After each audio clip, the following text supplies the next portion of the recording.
Aujourd'hui, on est le samedi 5 juillet, c'est une belle occasion pour faire le tour du potager, voir ce qui a pas du tout marché, et vous allez voir, il y a pas mal de choses, et des choses qui fonctionnent plutôt bien. Quelques retours d'expérience, de la transformation, vous allez voir, c'est assez sympa. Bienvenue à vous sur ma chaîne, je m'appelle Louis, j'ai deux passions dans la vie, c'est mon jardin et mes lapins.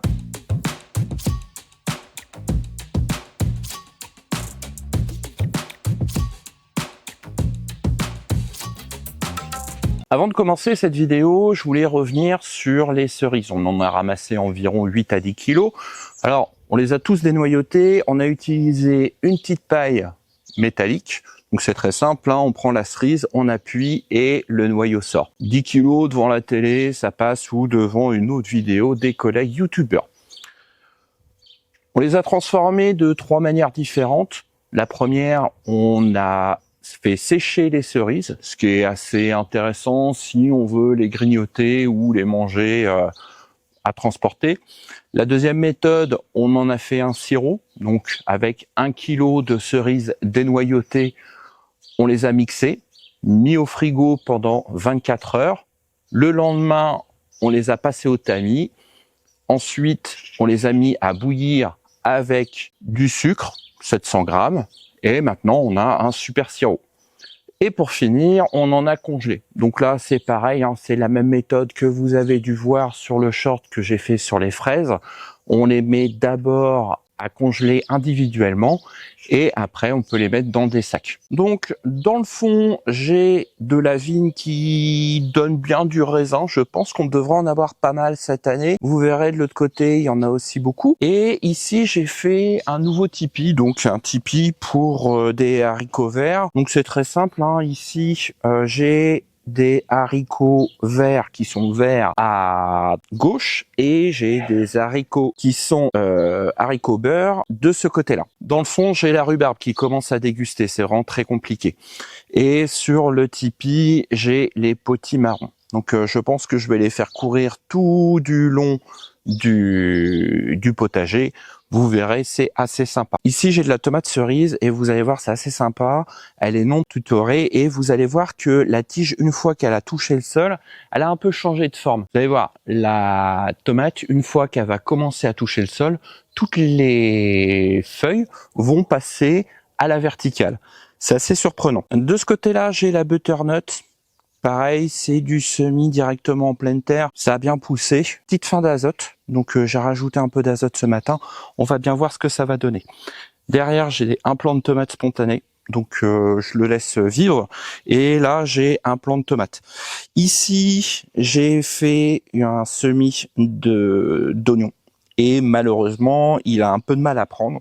On verra bien ce que ça va donner. Ici, la semaine dernière, j'avais récolté de l'ail. Vous vous rappelez, en vidéo, je vous avais montré. Et en fait, cet ail-là, je l'ai fait fumer. Donc, ça a fumé tranquillement la nuit dernière. Ça va me permettre, pendant 3 à 4 mois, d'avoir de l'ail frais à consommer. Et fumer, en fait, c'est vraiment une bonne méthode pour pouvoir la conserver. À la place, ce que j'ai fait, c'est que j'ai fait un semis en pleine terre de courgettes pour en avoir en fin de saison.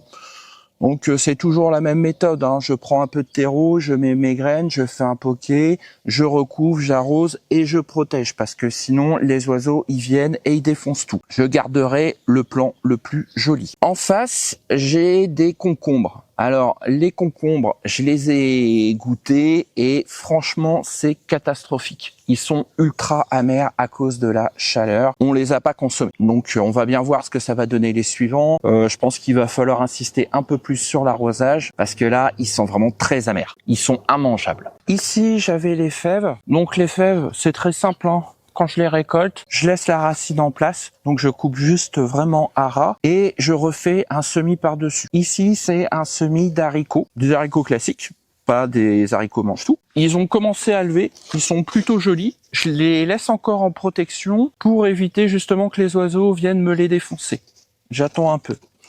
En face, c'est la même chose, c'est des haricots. Donc J'attends qu'ils lèvent, ils ont pas encore levé, j'ai fait le semis la semaine dernière et avant c'était des petits pois si je ne m'abuse. Les fèves, on les a conservées, elles sont congelées, donc vous devez connaître, hein, en général on fait une petite croix sur la fève une fois écossée, on les met à bouillir pendant 10 à 20 secondes et en fait la protection de la fève saute toute seule et il n'y a plus qu'à congeler. Ici, j'ai 2 rangs d'haricots verts et entre deux, j'ai du piment. Donc les premiers piments commencent à arriver. J'ai un plant de tomate qui est là-bas qu'il va falloir que je continue à tutorer. Par contre, j'ai remarqué que j'avais des feuilles qui sont un peu boursouflées. Ça, c'est signe soit d'acarien, soit de puceron qu'on ne voit pas. Et derrière, c'est possible qu'il y a aussi un peu de champignons. Donc à voir, je vais regarder dans le temps ce que ça va donner. J'ai un plant de tomate là-bas et mes plants de piment commencent à donner tranquillement. C'est plutôt pas mal. Ici devant j'avais l'ail. Ce que je vais faire c'est que je vais faire un autre semis d'haricots. Voilà. Donc ça sera pas mal. Pareil, j'ai encore un plant de tomate qui pousse tranquillement. J'ai la bourrache qui a repoussé. Et par contre, ce qui m'intéresse ici, c'est l'origan. Donc l'origan, actuellement, il est en fleurs. Et pourquoi l'origan m'intéresse? À cause du prédateur de l'origan. J'ai envie que le prédateur de l'origan vienne ici. Le prédateur naturel de l'origan, c'est la chenille du papillon qu'on appelle azuret bleu. Le papillon azuret bleu, il a la particularité, c'est que il va venir pondre au niveau des fleurs d'origan. La chenille va venir manger en début de croissance les fleurs d'origan. Donc de toute façon, c'est pas trop grave, ça ne l'empêche pas de se reproduire, l'origan. Et la chenille, une fois suffisamment grosse, en fait, ce qu'elle va faire, c'est qu'elle va chercher un nid de fourmis et elle va se placer dans le nid de fourmis. Elle va générer les mêmes phéromones que les larves de fourmis et jusqu'à la fin de sa croissance, elle va se nourrir des larves de fourmis jusqu'à ce qu'elle devienne un papillon. Le papillon azuret bleu que vous voyez partout, c'est le prédateur naturel des fourmis. Ici, vous vous souvenez, j'avais les pommes de terre, donc ce que j'ai fait, c'est que j'ai tout enlevé et j'ai mis à la place un plant de pastèque. Donc il y en a un deuxième dans le fond, ça pousse tranquillement. J'espère en avoir cet été. Ensuite, j'ai la salade à couper, ça pousse tranquillement. Ici, j'ai des haricots verts Purple Queen qui poussent et au milieu, j'ai un tournesol qui pousse. Ça fera plutôt joli au milieu. Il y a quelques tournesols un peu partout. J'en ai profité d'en semer. On verra. Je sais pas si vous vous souvenez, c'était radis, oignons, poireaux, carottes. Ça a plutôt bien poussé, ça marche plutôt bien, les oignons sont plutôt beaux, donc c'est une belle satisfaction. Et ici, j'ai un plant de cosmos. Alors le cosmos, des fois, ça peut être assez envahissant, donc ce que je fais, c'est que je fais une taille à 3 yeux sur le cosmos, de façon à ce qu'il reste bien trapu et qui donne ses fleurs plutôt bas, plutôt qu'avoir un plant qui fait 2 mètres de haut et qui fait que des fleurs sur le dôme. Ici, en semi-pleine terre, on avait les courgettes, donc courgettes jaunes. Et ici, il y a une énorme courgette. Donc ça, c'était la première. Donc je la laisse grandir tranquillement. Cette mémère-là, ça va me servir pour faire des graines. Donc ce plant-là me sert principalement pour faire des fleurs femelles, mais je laisse quand même quelques courgettes grossières dessus et on en a suffisamment pas mal en réserve. C'est vraiment très facile, hein, le semi-pleine terre de courgettes.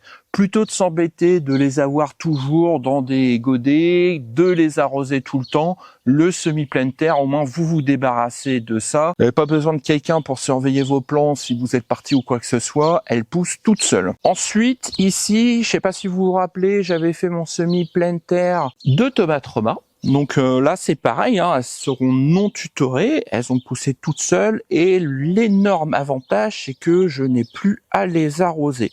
Alors sauf si je vois que les bouts de tige commencent à flétrir, c'est pas trop grave, je commencerai à arroser. Alors, petite astuce, hein, quand c'est du semis en pleine terre comme ça, il faut surtout pas arroser là, parce qu'en fait, ici, il n'y a plus de racines. Les racines se sont déployées et elles ont exploré. Et en fait, c'est aussi à ça que me sert les cagettes, c'est que je peux arroser ici. Et pour finir, on a du raisin. Alors là, la vigne avec le raisin, là, il y en a vraiment partout. Et il va falloir qu'on commence à la protéger. Donc là aussi, il y en a un peu partout. Ce que j'ai remarqué sur celle-là, c'est que elle est un peu plus sensible au mildiou. Donc il va falloir que je fasse très attention. et je pense même que je vais être obligé de l'arroser un peu. La lavande dans le fond, de façon à ce que ça soit suffisamment mellifère, il y en a partout.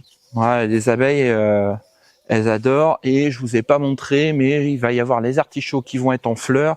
Et en général, quand les artichauts sont en fleurs, il y a des abeilles dedans et elles adorent ça. Ici, sur cette partie-là, on a fini de récolter et j'ai refait une plantation de pommes de terre jusqu'ici. Là, par contre, ça, c'est les choux raves et normalement, c'est les choux raves pour l'automne. Et je vais être obligé de les enlever. Pourquoi? Parce qu'en fait, ils se font littéralement défoncer par les altises. C'est vraiment problématique. Là, pour le coup, les altises, elles ont tout défoncé. Ça va être très compliqué. La majorité des salades ici, elles ont toutes monté en graines. Donc, ce que je vais faire, c'est que je vais les couper et je vais m'en servir comme paillage. On a fini de récolter les derniers choux raves qui étaient là, normalement. La récolte était vraiment sympa. Hein. Là-dessus, les choux raves Azure Star, les violets, ils sont vraiment pratiques. Ils poussent en 3 mois et la récolte est vraiment très satisfaisante. Moi, j'aime beaucoup. Ici, on a les premières tomates qui vont arriver. Donc, je pense que ça sera les premières qu'on va avoir. Alors, c'est excessivement sec. Hein. Malgré le paillage, c'est vraiment très compliqué. Ce soir, on attend de la pluie, mais j'espère que ça va tomber. Parce que là, on en a vraiment besoin. Ici, j'ai mes figuiers. Donc, les figues commencent à arriver. Donc, c'est vraiment tard cette année. Et je m'aperçois qu'il va falloir que j'arrose encore. Parce que ça a vraiment très soif. Oui, alors vous verrez, il y en a vraiment beaucoup, mais alors par contre, c'est vraiment arrivé tard. C'est un peu dommage, bon, on verra, au pire, on les aura vraiment très très tard. Donc il va falloir que je retaille encore les figuiers. Hein. Pour les figuiers en pot, il faut couper les extrémités pour forcer les figues à se former. Et pour finir, ici, on a les tomates. Alors là, il y a pas mal de pieds que j'ai mis, donc ceux-là devraient arriver bientôt aussi.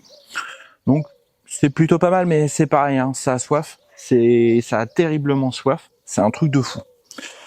Ce soir, ils annoncent de la pluie. J'espère vraiment qu'il va pleuvoir parce que là, ça commence vraiment à être compliqué. Je les surveille beaucoup parce que sur les réseaux sociaux, j'ai vu beaucoup de noctuels de la tomate, de la foreuse de la tomate. Donc autant cette année, ça sera pas une année à mildiou, mais par contre, ça sera sûrement une année à parasites.